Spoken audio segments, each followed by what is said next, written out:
আসসালামু আলাইকুম। মসজিদ থেকে বের করে দেয়া হলো কিছু মুসল্লিদের।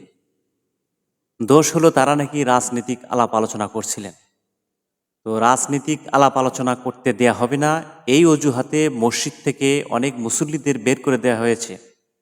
দেখুন ভিডিওতে। রাজনৈতিক প্রোগ্রাম মসজিদে দিব।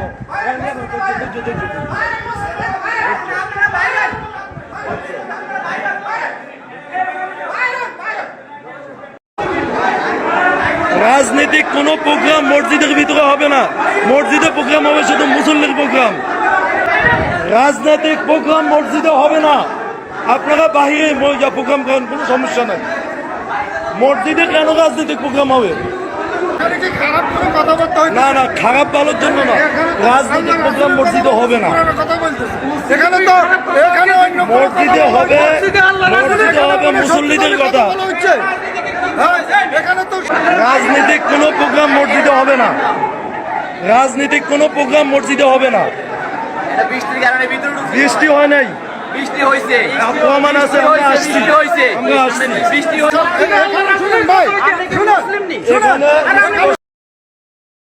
আলোর পথে চলুন, আগের সাথে থাকুন। রাজনৈতিক দলের প্রোগ্রাম, রাজনৈতিক দলের প্রোগ্রাম।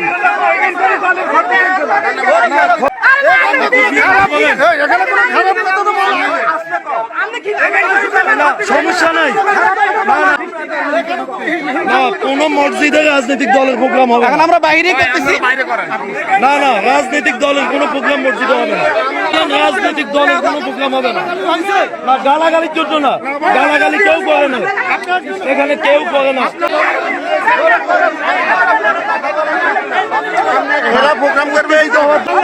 রাজনৈতিক দলের কোন প্রোগ্রাম মসজিদে হবে না। মানুষকে বিভ্রান্ত করার সুযোগ নাই। রাজনৈতিক দলের কোন প্রোগ্রাম মসজিদে হবে না। ওকে,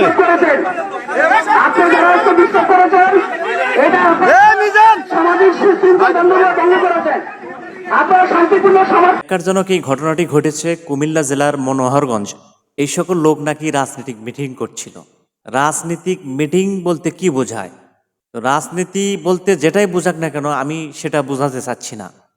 তো জামায়াতে ইসলাম রাজনীতি বলতে তারা কি বোঝে, তাদের এই মতটাকে আগে আপনি জানেন।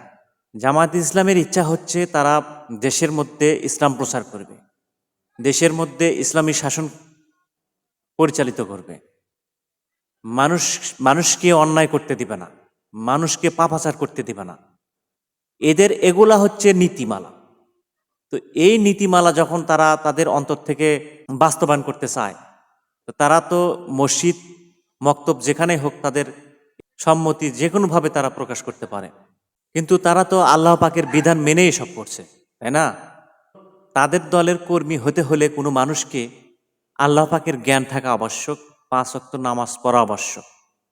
জামাত ইসলামকে সবাই মত দিতে পারে, কিন্তু সব লোক এখানে ইচ্ছে করলে কোনো নেতা হতে পারে না। নেতা হতে গেলে এখানে কিছু আবশ্যক কিছু নিয়ম নীতি আছে, ইসলামের কিছু বিধিবিধান আছে, এসব মেনে চলতেই হবে। তা না হলে এখানে আপনি নেতা হতে পারবেন না। এটা করার কারণ হচ্ছে আপনি ভবিষ্যতে নেতা হওয়ার পরে যাতে মানুষের জানমালের নিরাপত্তা দেন, আমানতের খেয়ানত যাতে না করেন। এসব মানার কারণেই, এই ইমান আকিদা মানার কারণে এই ইমানি দল তারা ইসলামের বিধান মান্য করে চলে বিধায় তারা এত দুর্বল, তাদেরকে মসজিদ থেকে বের করে দিতে পেরেছে। এরা যদি আল্লাহর দল না হয়ে অন্য কোনো দল হতো, তাহলে এদেরকে বের করে দেওয়ার মতো ক্ষমতা কোনো থাকতো না। কোনো এই এলাকার লোকজন তাদেরকে বের করে দেওয়ার কোনো সাহসই করতো না। অন্য কোনো দল হলে তাদের সাথে মারামারি বেঁধে যেত, খুনাখুনি হয়ে যেত। দেখেন একটা ভিডিও, 2025 সালের আগস্ট মাসের 15 তারিখে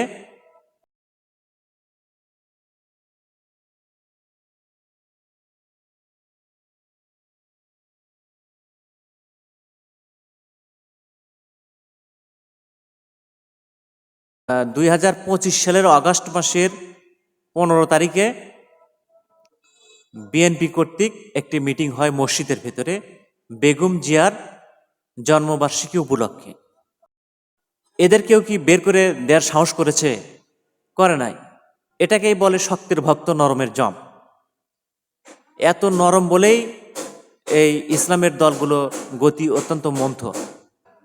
এখানে যে ছবি দিয়ে যে মিটিং করা হলো মসজিদে, এটা তো ইসলামে কখনো সায় দেয় না, ইসলাম কখনো এটা মানে না।